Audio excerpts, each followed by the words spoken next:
It's my humble honor today to introduce really who is possibly the nearest thing to Renaissance man that we have in the 21st century.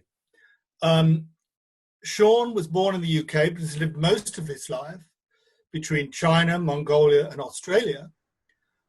Trained as a classical musician, but has worked in a range of sectors, including investment, finance, mining, consulting, media. He once ran the Ealing Studios and restored it to a sound of pristine health, real estate, energy, and also has done a fair bit of livestock wrangling in inclement weather when in Mongolia. He's currently co-director, leading the team which makes investment in social and economic development enterprises around the world of one of the world's largest charitable foundations. He is also executive in residence at the University of Oxford Said Business School. He's a member of the British Academy of Film and TV Arts. And he served, amazingly, as Honorary Consul General in Australia for the Republic of Mongolia. He now lives, I'd like to say quietly, but it's not actually true because he charges around the world even in times of COVID. He lives in Oxford with his wife and 3 daughters.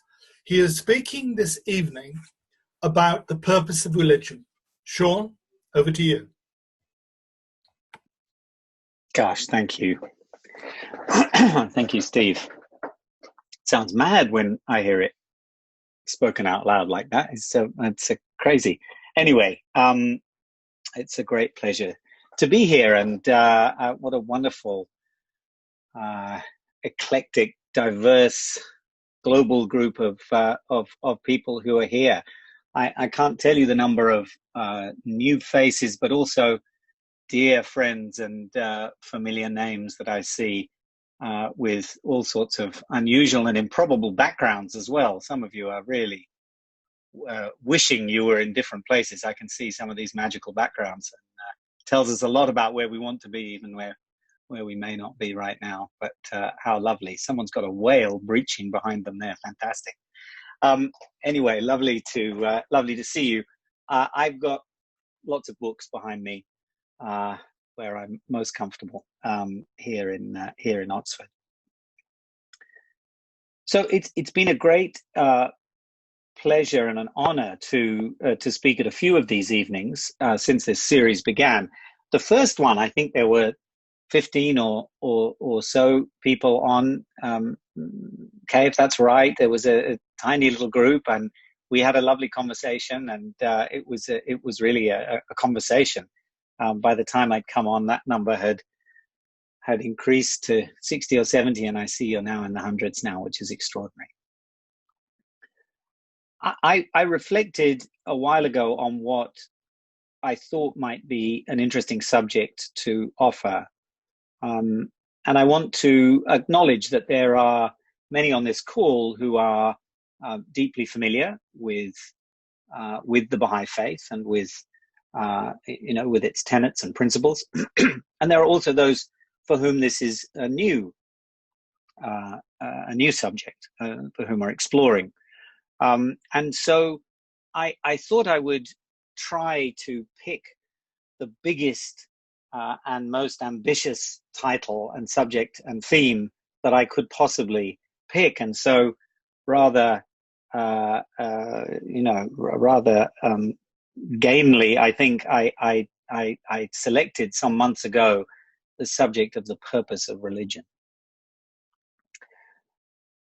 This is certainly a space for big themes, but I actually wanted to set ourselves the challenge today of taking this big idea, this big theme, clearly about as big as it gets, but to actually make it a conversation about much smaller practices and much smaller ideas. So my hope is that this evening I can talk not so much at the level of theory, but much more at the level of practice and experience, and share with you some aspects of what the purpose of religion might be as it's expressed in the lives of Baha'is today, as we are living and exploring the purpose of religion in reality around the world. And so I hope that we can have now and after the sort of talking part of this, as we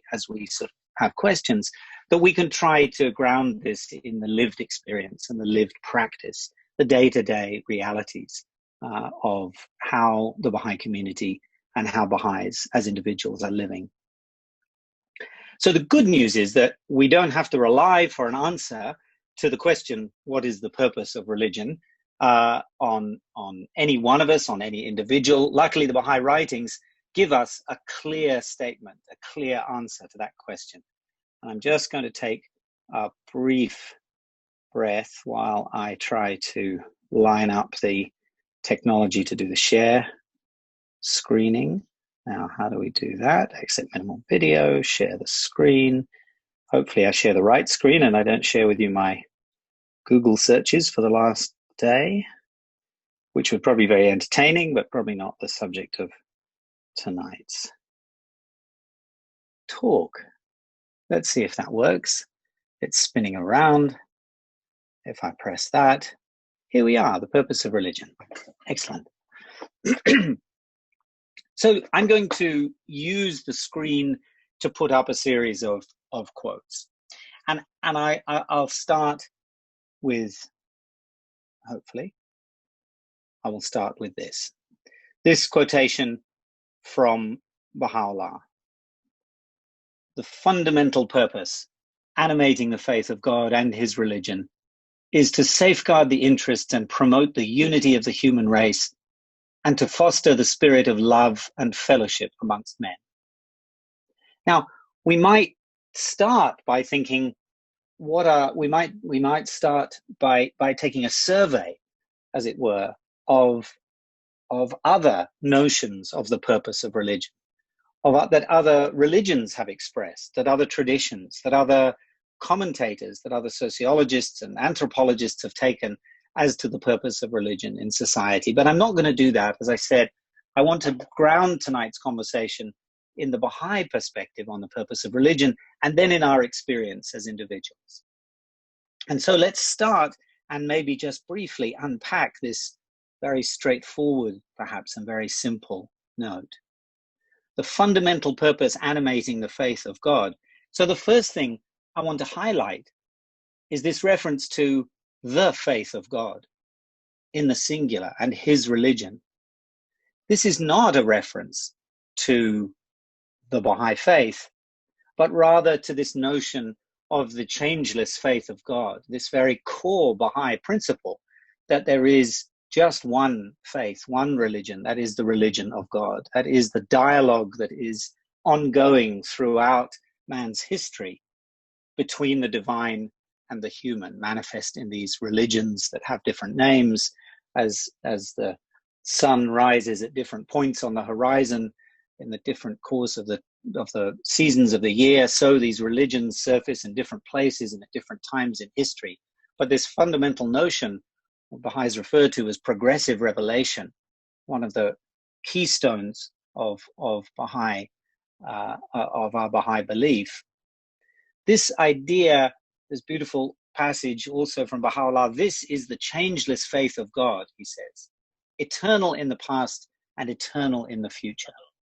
So in this short passage, we are reminded that the fundamental purpose animating the faith of God is the same purpose for all religions at all times. This is the eternal purpose of religion. Now, we have also a number of other elements to this, to safeguard the interests and promote the unity of the human race and to foster the spirit of love and fellowship amongst men. Is religion a spiritual phenomenon or is it a social phenomenon?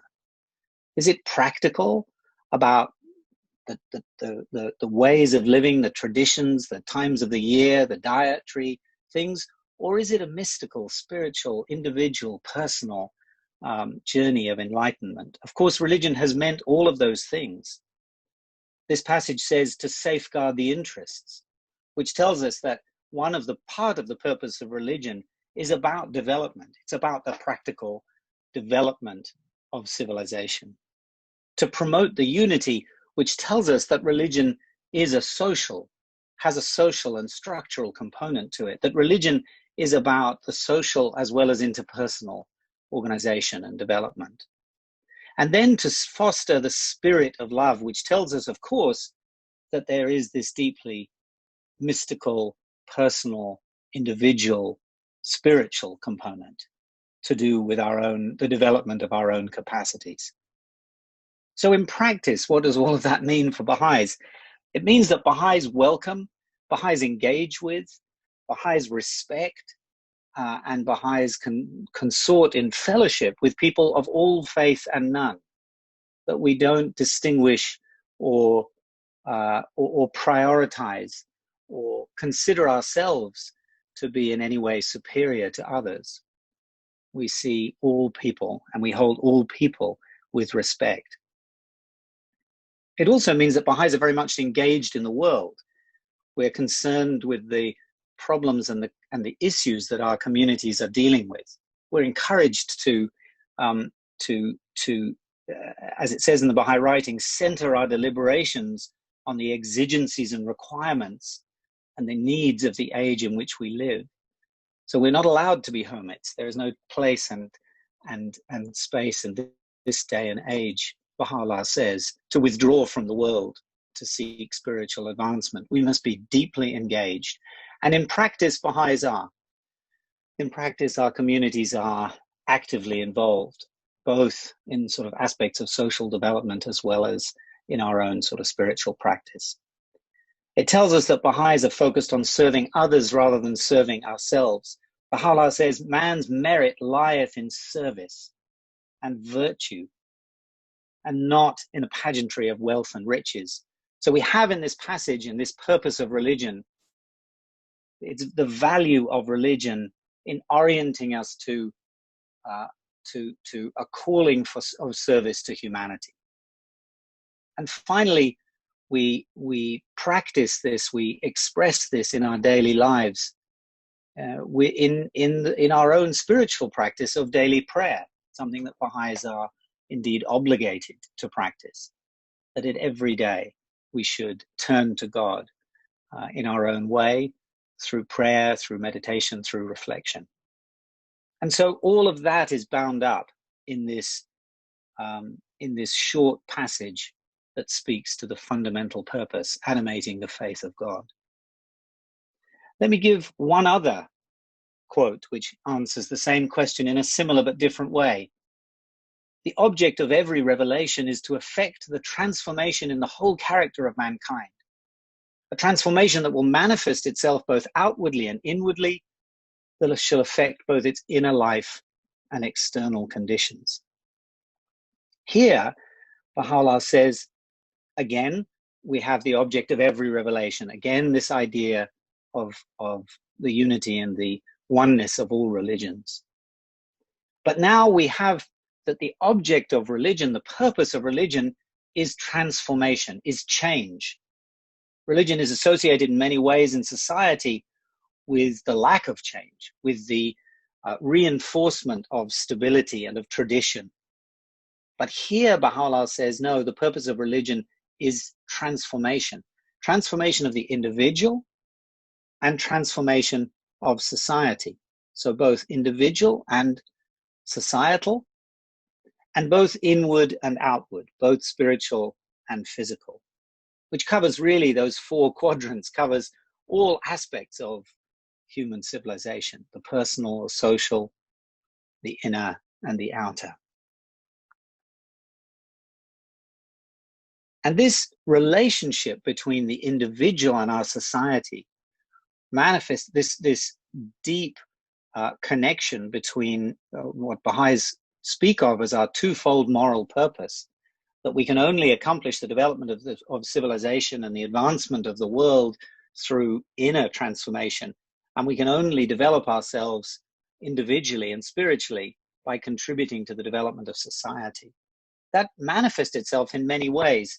One of the most important is a deep respect and concern, of course, for the environment, a subject that now is very current in the discourse. There's a wonderful passage from Shoghi Effendi, a great-grandson of Baha'u'llah, who said, we cannot segregate the human heart from the environment outside us, and say that once one of these is reformed, everything will be improved. Man is organic with the world.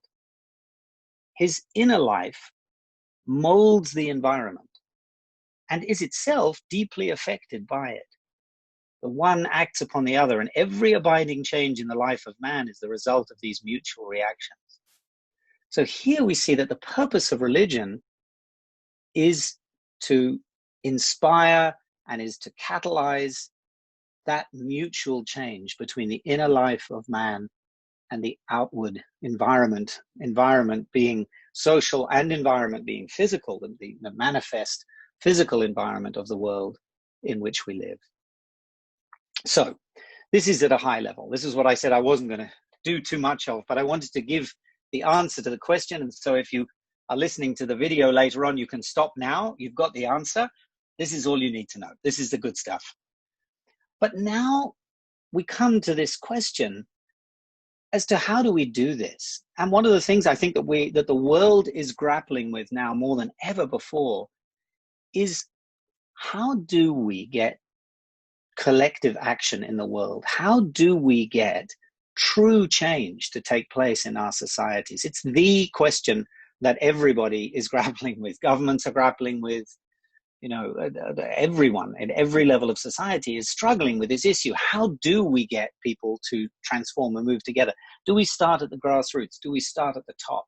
Do we change institutions and then people will change? Do we change individuals and then institute? How do we get everybody that we need? We need the planet for the planet's survival. We need everybody to change how they behave, how they act, how they respect and respond to one another.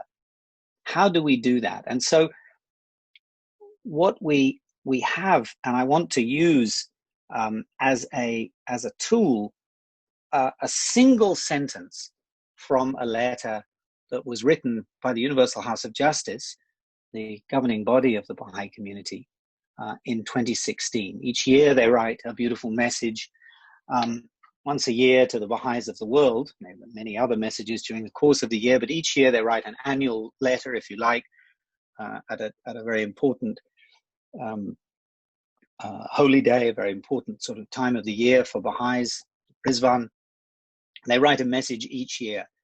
And in 2016, they included an extraordinary passage that talked about how the Baha'i community is operating and is working, and described a series of what they called signs of progress towards the expression of the very purpose of religion itself. And that was really the starting point for tonight's talk. So I'm going to use this, and I'm going to sort of show you phrase by phrase. It's a single sentence, but it's a long one. Believe me, I'll have to keep it moving to get through it. It's a good long sentence. But what it does very beautifully is it points out a whole series of aspects of the practice of the Baha'i community today. And so with your permission and with your indulgence, I'm going to go through. And there are lots of points here that I want to sort of share, but we'll try not to stop too long on any one. So let me go to the next page. So this sentence essentially says, to express the very purpose of religion itself, we must do four things. So this is rather very similar to what we've seen before. This is unpacking those four. We must foster inner transformation. We must widen the circle of unity. We must collaborate with others in the field of service.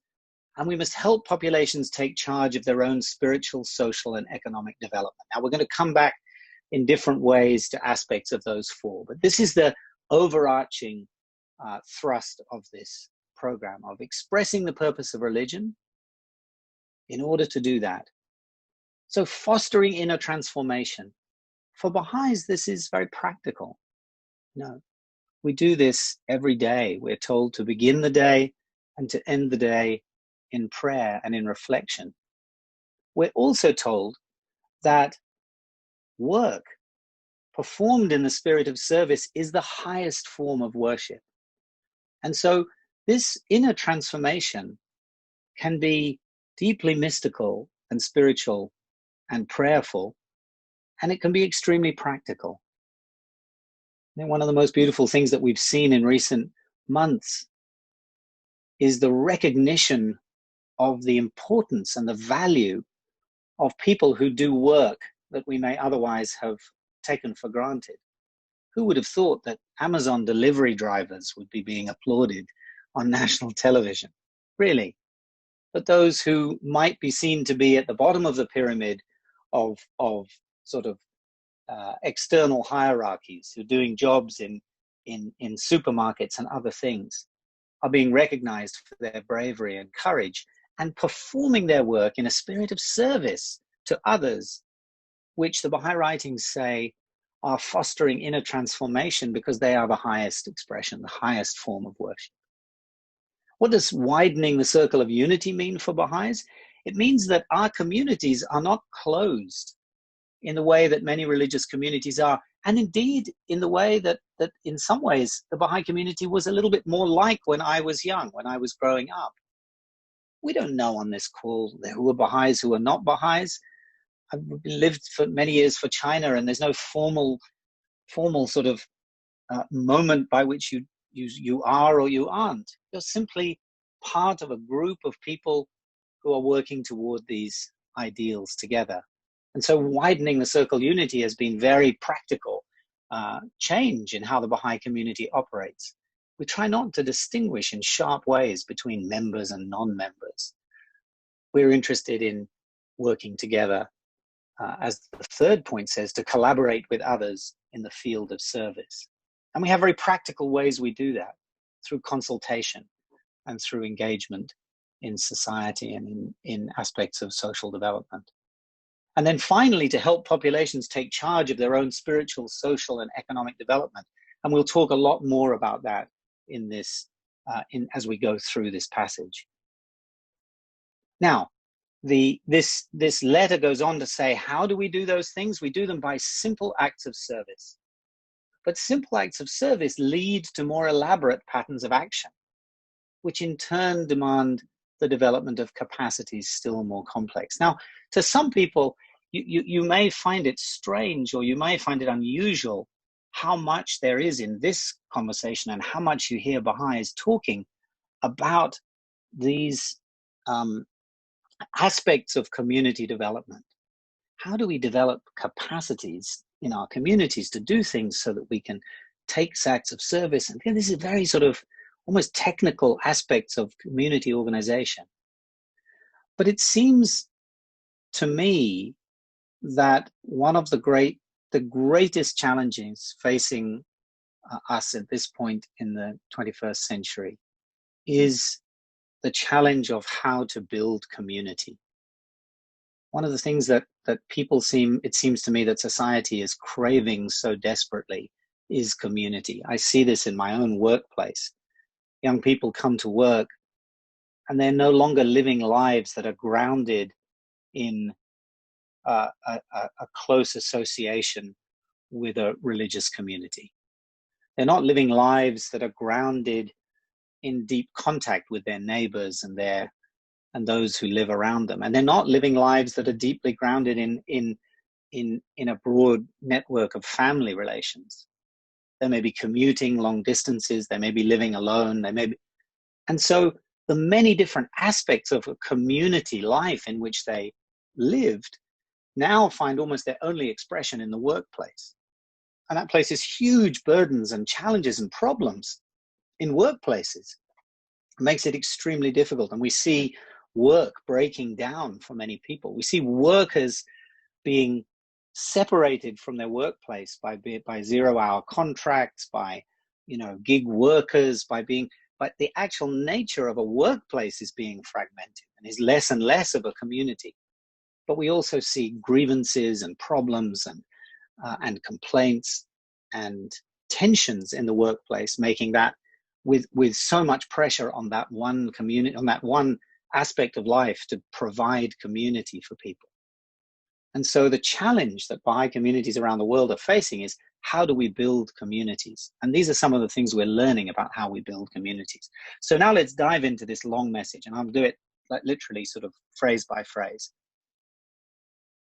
This is a list of the signs of progress, if you remember, towards the expression of the purpose of religion itself. So the first sign of progress is an extraordinary one, because we are going to draw a line in this talk, and we're going to draw a line in this letter from telling stories to transforming society. How do you go from individuals telling each other stories to a change in a world civilization?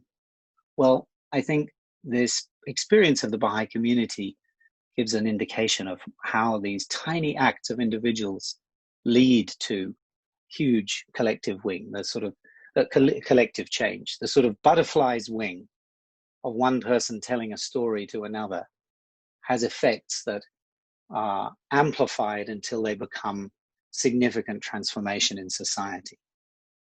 So these first three signs of progress in this letter are about what we do as individuals. What do we do as individuals to understand, to talk to others about what we do? That simple act of connecting one human to another, one soul to another, one life to another in a meaningful way. It seems from this passage, and it seems from my understanding and my reading of what the Baha'i community is learning, is the sort of initial atomic change that is required to trigger societal change. We have to have more one-to-one individual meaningful connections, and without that, societal change at the level of the United Nations and world peace is not possible.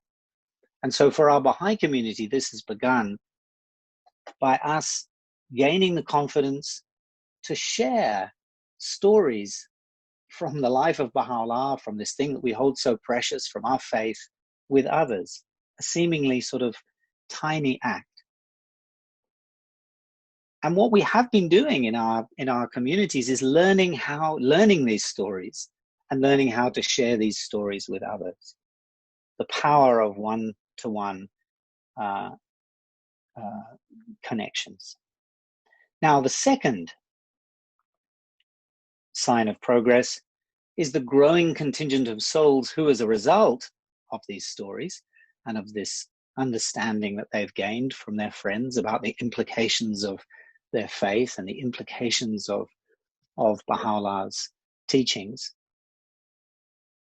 that they have been a growing contingent of souls who, as a result, have been attracted to his cause and are contributing to the achievement of his unifying vision.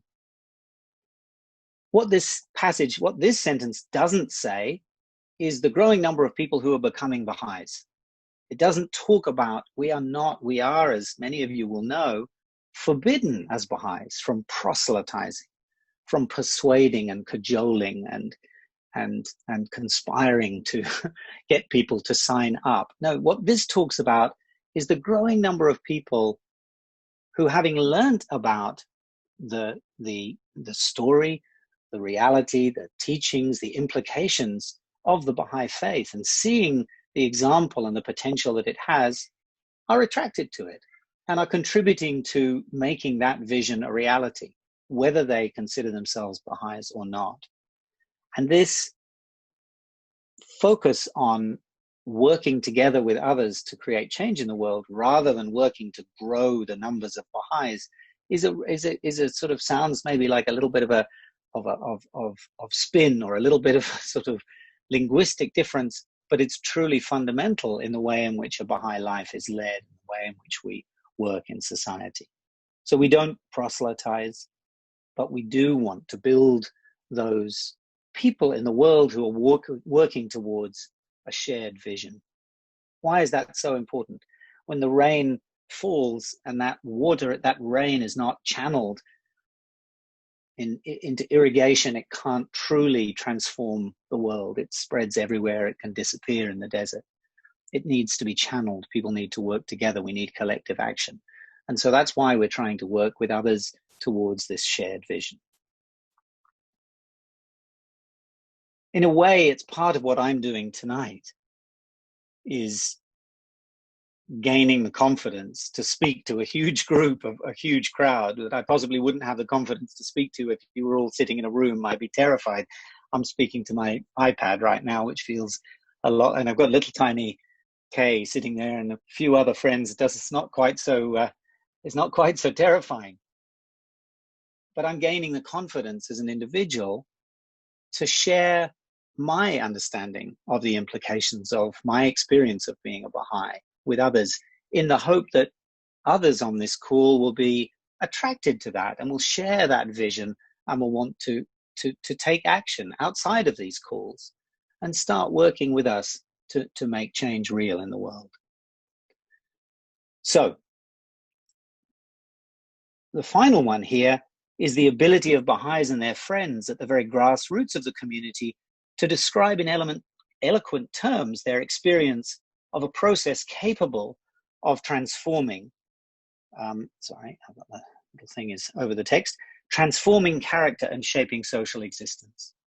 So it's not good enough that Baha'is might be involved in doing these things.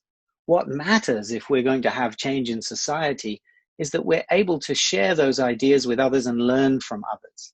Not big advertising campaigns, not big television programs, and that's not what this is about. This is about individual Baha'is at the grassroots to share with others in my street, as I've been doing. What are these Zoom calls that you do on the weekend? How do we do it? How are we building community? And that's what we're engaged in doing. I had an extraordinary experience last year before COVID-19, where I invited a group of 12 dads in Oxford, real good, solid pillars of society, to come together on a Saturday morning and study, go through a sort of 6 Saturdays in a row to do what we call, there's a series of books in the Institute process, Ruhi Book 1, to do Book 1 together.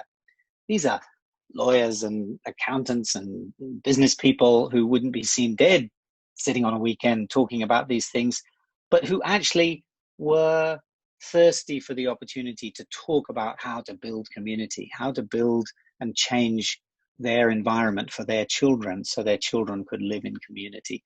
And so that's part of what we're doing here. That's part of the signs of progress. So here we are at the beginning of this signs of progress with tiny, tiny little butterfly wing-like actions, individuals talking to individuals about what they're doing, about how change happens, learning about what others are doing. Now, here are now a set of other factors. There are two here in a group. The first is significantly larger numbers of those indigenous to a country who, as members of Baha'i institutions and agencies, are now guiding the affairs of their communities.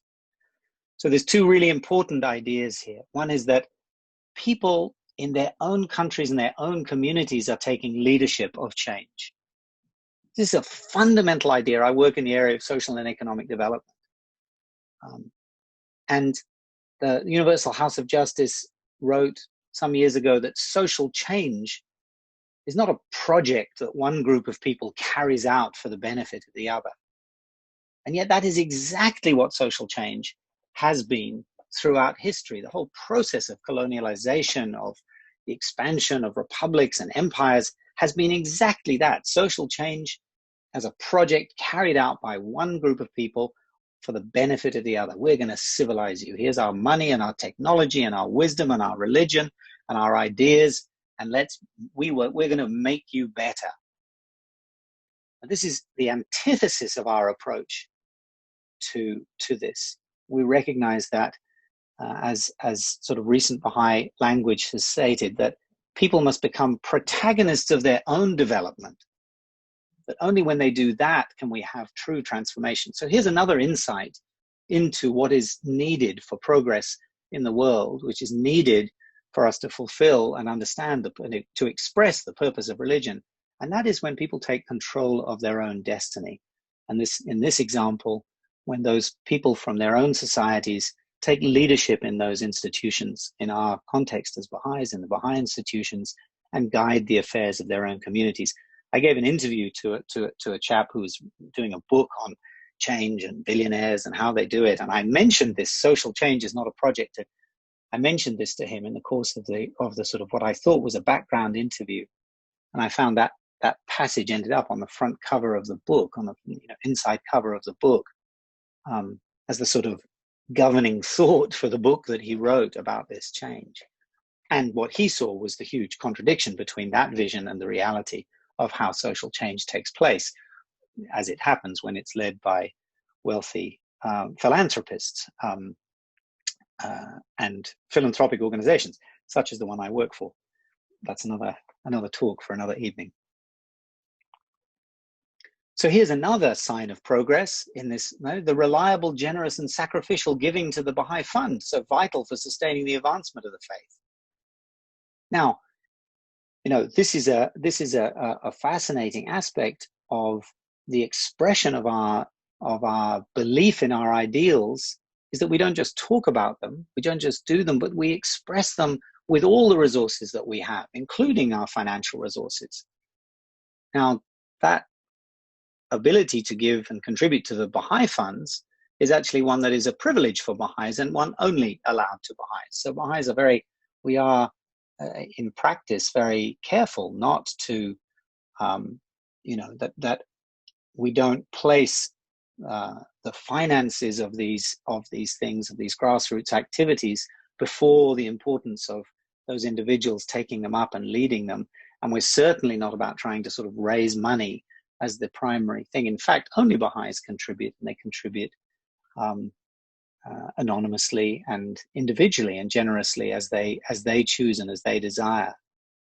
But it is one of the signs of progress in this letter of our understanding of how we can express the purpose of religion, when we realize that economic activity is not of intrinsic value. It's only an instrumental value.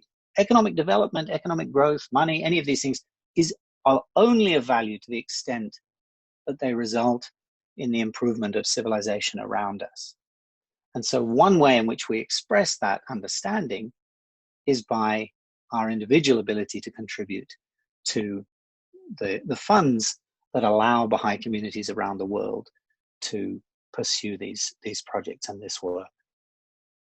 So now the next set of things are all about a type of activity that's taking place in our Baha'i communities, which are to do with how we build community.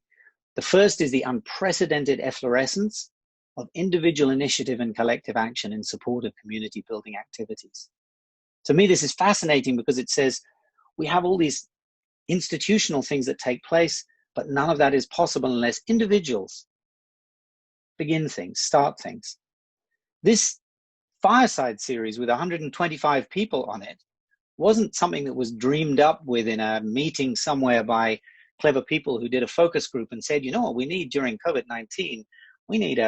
This was an individual initiative by a few friends who were on this call who said, let's have some friends over on a Sunday night on a Zoom call and start talking about things that matter and see how this has triggered collective action and what a community in and of itself that is being built here on this call.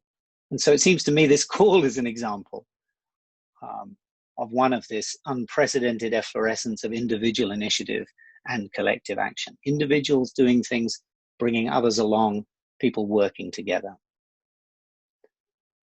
The next example is the enthusiasm of so many selfless souls who in the prime of their youth are bringing vigor, notably by tending to the spiritual education of younger generations.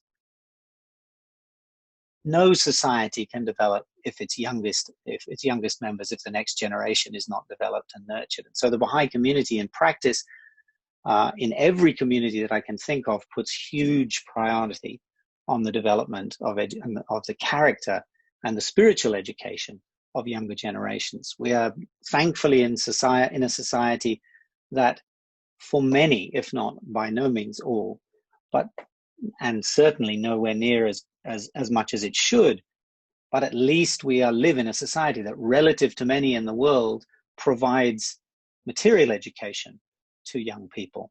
As I say, I'm not an apologist for the gaps or the improvements that are possible in that. But here, the Baha'i community is particularly concerned with the spiritual education of younger generations who are not left helpless and hopeless. And so we put considerable effort and energy into that. The enhancement of the devotional character of a community through regular gatherings for worship. Man does not live by bread alone. We have to tend to the inner life of our communities. They need this. And so part of the sign of progress that we are understanding the purpose and expressing the purpose of religion is when we link individual initiative and collective action. When we're concerned with the younger generation, when we're concerned with the spiritual life of our communities, and when more and more people are engaged in organization and practical things. We don't have a special group of people. We don't have a priestly class. We don't have an administrative class in the Baha'i community. There aren't certain people who do certain jobs and us. We are all collectively as Baha'is responsible for the organization of our own community. We're all participants in that. We're all eligible to be elected onto these institutions and participate and contribute. And so the more people that are involved in organization of our own affairs, even in small groups or large groups, that's a sign that we are understanding the purpose and expressing the purpose of religion.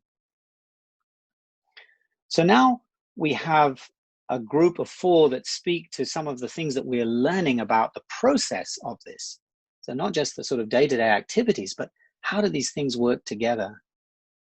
And the first of this is an observation that we are understanding better one of the signs of progress towards expressing the purpose of religion is the ability of institutions, agencies, and individuals to think in terms of process.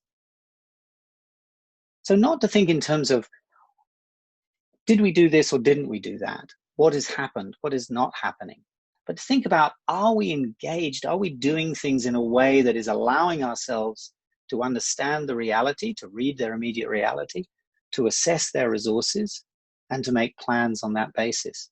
So this is fascinating. This is not saying the Baha'i community is going to be doing well when it has 5,000 of this and 1 of that and 2. It says the Baha'i community is understanding the purpose of religion when we understand how people work together, when we develop the skills of people at every level of society to do these things, reading reality, assessing resources, and making plans on that basis. That sounds like a course at a business school. That sounds like something that companies or bosses or social planners are responsible for. I don't want to know about that. That doesn't sound like something that bothers me. Well, as a Baha'i, this is a capacity that I'm expected to develop, and my little community here in Oxford is expected to develop, because unless all of us build those skills across the world, in villages and mountains and cities, we won't be able to get collective change. It says that actually societal progress is not possible unless everybody takes responsibility and we all develop these capacities. And that's extraordinary program of change for billions and billions of people on the planet. Now, one of the things the Baha'i community is learning about is this dynamic. What the House of Justice says is now familiar, but familiar to Baha'is, of different types of activity, of study, where we try to build our knowledge and skills, of consultation, a practice, a very specific Baha'i practice where we come together and we talk and we discuss and we make decisions collectively together, of action, actually getting out there, doing something, making something change, and then of stepping back and reflecting. Once again, this sounds like something that you could pick up in a sort of, this sounds like something that's useful for planners, that this is how our Baha'i communities and little tiny groups in all across the world are learning to work. Not in a sort of, I have to say, not in a very sort of self-conscious way, but when you step back and you look at what we've been doing, you realize, goodness, we're doing that. And sometimes when we study together, sometimes when we talk and we consult, sometimes when we do something, sometimes when we reflect. And so that's becoming just a natural part of how communities work. And when they do, they develop what here is described as an instinctive posture of learning. Not a sort of, oh my God, let's sit down and study this and commission a report from someone and publish a 20-page report and then we'll know the answer. But a way of behaving that allows us to constantly be learning, constantly be absorbing and reflecting and changing and modifying our behavior. So it says until that type of activity takes place amidst billions of people across the world, we won't be able to advance civilization. We won't be able to see the potential of religion. And now we have, so a couple more points. The mounting appreciation for, now here's a series of different aspects of our involvement as Baha'is. The first is the mounting appreciation for what it means to give effect to the teachings through social action.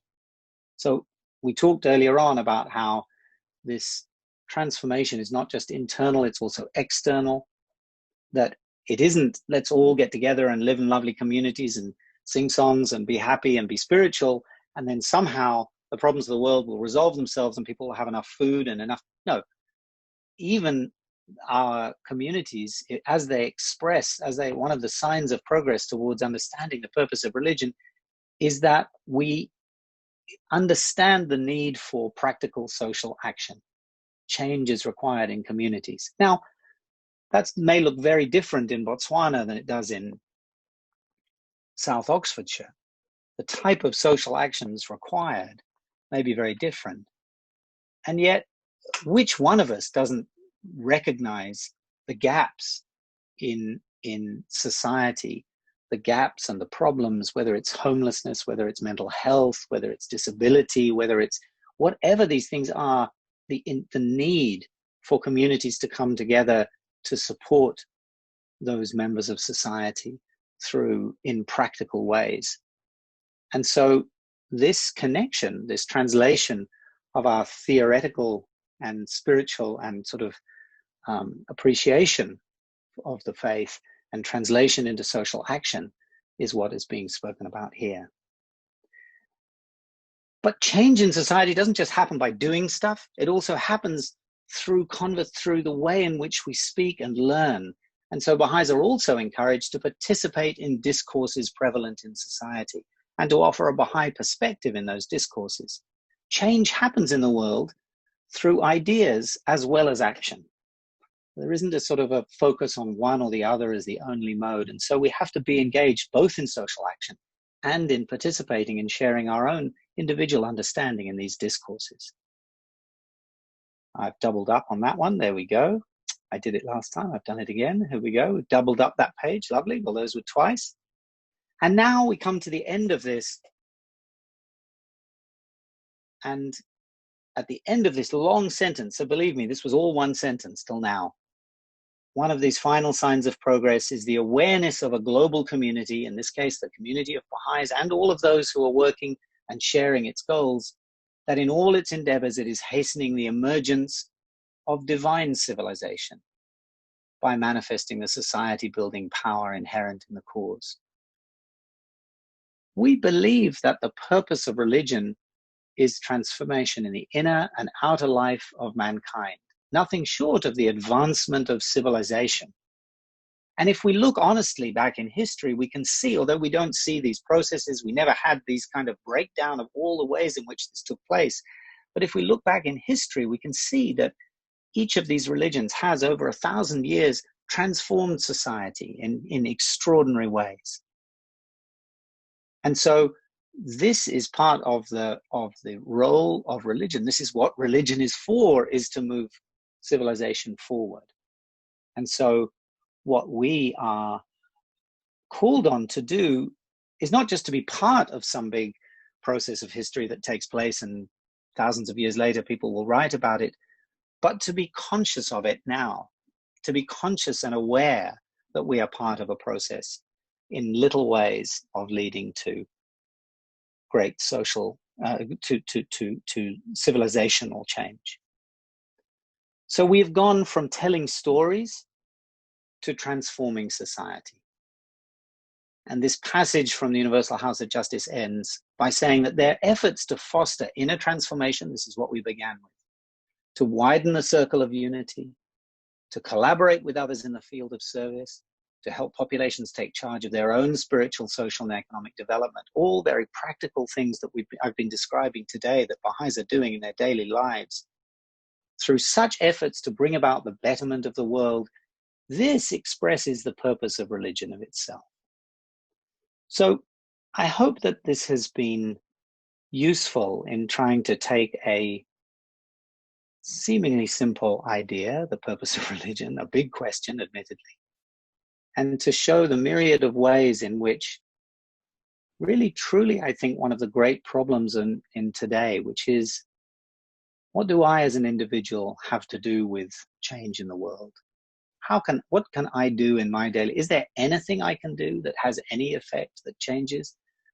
And I think that what I feel, one of the great gifts I feel of my understanding and my study of the Baha'i Faith is this confidence, no matter what is happening in these huge fora, in the political realm, in the governments, in the elections, in all of this, but I am able to take action in my life, to do things in my community that does have a meaningful contribution and is directly, ultimately connected to advancing civilization. And that's hugely important to me as an individual. So I'll end there, and I hope on time at 9 o'clock, and hand back to Steve as chair and over to the group.